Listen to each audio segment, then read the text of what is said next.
हिंदी के एक नए एपिसोड में आपका स्वागत है जहां आपके लिए लेकर के आते हैं इंडियन डिफेंस की टॉप अपडेट्स को। और आज की इस अपडेट की शुरुआत करेंगे हम एक ऐसी रिपोर्ट से जो कि काफी ज्यादा प्रॉमिसिंग नजर आती है। और अगर ये रिपोर्ट सच साबित हुई तो भारत को बहुत जल्दी एयरक्राफ्ट और हेलीकॉप्टर के जो एक्सपोर्ट ऑर्डर हैं ये मिलने वाले हैं, क्योंकि नंबर्स इसमें जो बताए जा रहे हैं ये काफी ज्यादा इंटरेस्टिंग है। इसमें अब कोई बात छिपी नहीं है कि भारत इस समय लाइट कॉम्बैट एयरक्राफ्ट तेजस और एडवांस लाइट कॉम्बैट हेलीकॉप्टर इनको एक्सपोर्ट करने का भरसक प्रयास कर रहा है। हालांकि कुछ देशों के साथ जो बातचीत है ये अंतिम दौर में जाकर के खत्म हुई, जिनमें मलेशिया का नाम हम सब कैसे भूल सकते हैं। लेकिन एक बार फिर से मीडिया रिपोर्ट्स में ये दावा किया जा रहा है कि हिंदुस्तान एरोनॉटिक्स लिमिटेड एक नहीं बल्कि 4 देशों के साथ इस समय लाइट कॉम्बैट एयरक्राफ्ट तेजस के मार्क 1A वेरिएंट और एडवांस लाइट हेलीकॉप्टर ध्रुव के वेरिएंट को लेकर के बातचीत कर रही है। और रिपोर्ट्स में ये दावा किया जा रहा है कि ये जो पोटेंशियल डील है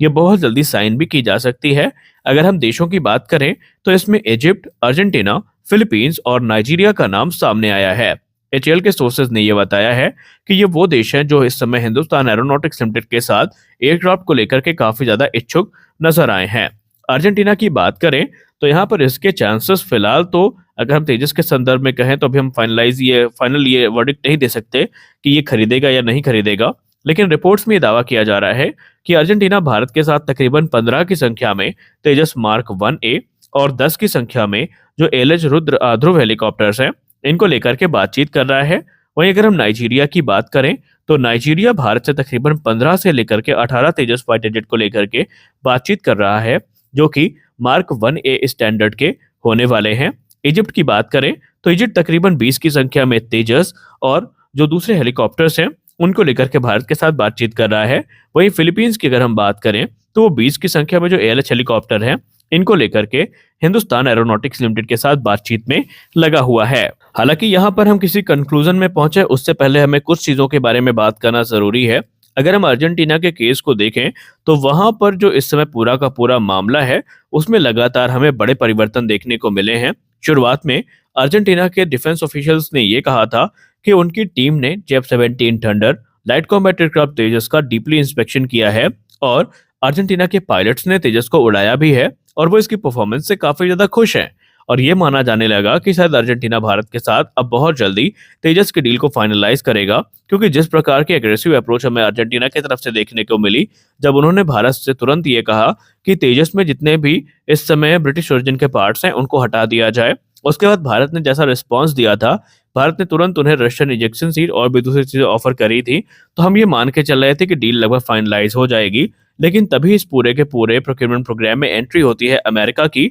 और अमेरिकी संसद जिस प्रकार का दबाव अर्जेंटीना के ऊपर बना रही है यूज्ड F-16 लेने का, उसके बाद थोड़ा ये कह पाना जल्दबाजी होगी कि अर्जेंटीना भारत से इन एयरक्राफ्ट को खरीदेगा या नहीं।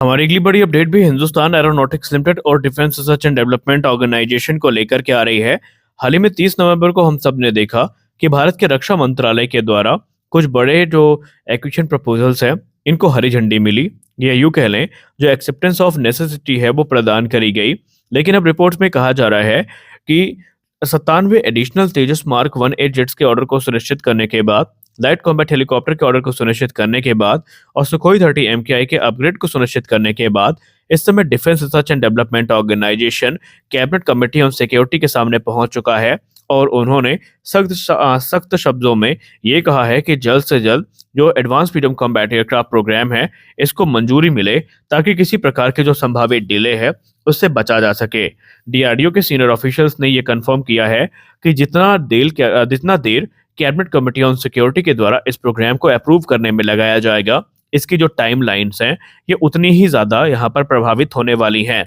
साथ ही साथ उन्होंने ये भी कहा कि अगर यहाँ पर अप्रूवल मिल जाता है तो 1 दशक के अंदर ये जो एयरक्राफ्ट है ये भारतीय वायुसेना के सर्विस में इंडक्ट किए जाने के लिए तैयार होगा। आपको हम बता दें कि इस समय जो हमारे एडवांस फ्रीडम कॉम्बैट एयरक्राफ्ट हैं और ट्विन इंजन डिग बेस्ड फाइटर हैं, दोनों के लिए हमें कैबिनेट कमेटी ऑन सिक्योरिटी का जो अप्रूवल है इसका इंतजार है। जैसे ही ये अप्रूवल प्रदान किया जाएगा उसके तुरंत बाद इसका जो निर्माण का कार्य है वो शुरू किया जाएगा। एमका का प्रोटोटाइप तकरीबन 3 से 4 वर्षों में आएगा और उसके बाद टेडवीएफ के में हम ऐसी उम्मीद कर सकते हैं कि 7 वर्षों के अंदर ये जो एयरक्राफ्ट है ये भारतीय नौसेना की सर्विस में आने के लिए हमें पूर्णतया तैयार देखने को मिलेगा। लेकिन इस समय एक चर्चा और भी है डिफेंस ऑफिशियल्स के बीच में, वो है 114 फाइटर एयरक्राफ्ट की खरीद को लेकर के, जो कि तकरीबन $20 बिलियन की एक बड़ी डील होने वाली है। क्योंकि भारतीय वायुसेना का जो प्लान है एमआरएफए प्रोग्राम के अंतर्गत 114 फाइटर एयरक्राफ्ट को खरीदने का, वो लगातार धूमिल होता नजर आ रहा है और इस टेंडर में लगातार हमें डिले देखने को मिली है।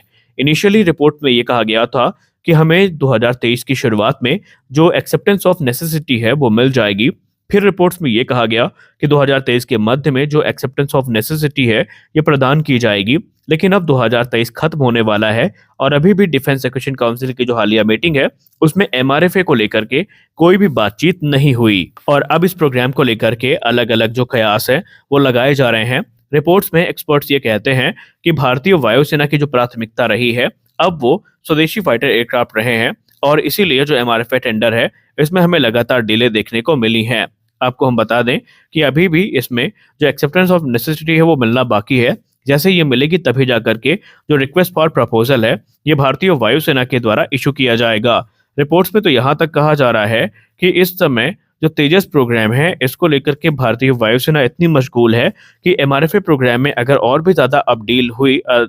डिले हुई तो ये प्रोग्राम अबेंडन किया जा सकता है। आसान शब्दों में बात करें यानी अगर अब जरूरत से ज्यादा यहाँ पर डिले देखने को मिली तो ये प्रोग्राम कैंसिल भी हो सकता है और इसकी जगह भारतीय वायुसेना एक जो नया रास्ता है उसका इख्तियार कर सकती है, जहां पर एडिशनल नंबर्स में जो राफेल हैं ये भारतीय वायुसेना के द्वारा ऑर्डर किए जा सकते हैं। हालांकि अभी ये सिर्फ अनुमान है, इस पे भारतीय वायुसेना की कोई स्पष्ट टिप्पणी नहीं है। लेकिन रक्षा मामलों के जानकार लोग यही कहते हैं बातचीत करने पर कि इस समय भारतीय वायुसेना यही प्लान बना चुकी है कि अगर ज्यादा डिले हुई तो ये टेंडर स्क्रैप किया जाएगा और एडिशनल नंबर में जो तेजस एयरक्राफ्ट जो राफेल एयरक्राफ्ट हैं जो ऑलरेडी भारतीय वायुसेना के सर्विस में है इनका ऑर्डर उनके द्वारा किया जा सकता है। खैर आपको बता दें कि डसॉल्ट एविएशन अपनी तरफ से तैयारियों को एकदम पुख्ता कर रही है और बाकायदा उन्होंने जॉइंट वेंचर की शुरुआत भी करी है, जहां पर उन्होंने ये कहा है कि अगर रिस्पेक्टेबल नंबर्स में यानी तकरीबन 80 से ज़्यादा राफेल एयरक्राफ्ट का ऑर्डर भारत के द्वारा किया जाता है तो भारत में इसका जॉइंट प्रोडक्शन होगा और भारत में ये जो एयरक्राफ्ट है ये बनाए जाएंगे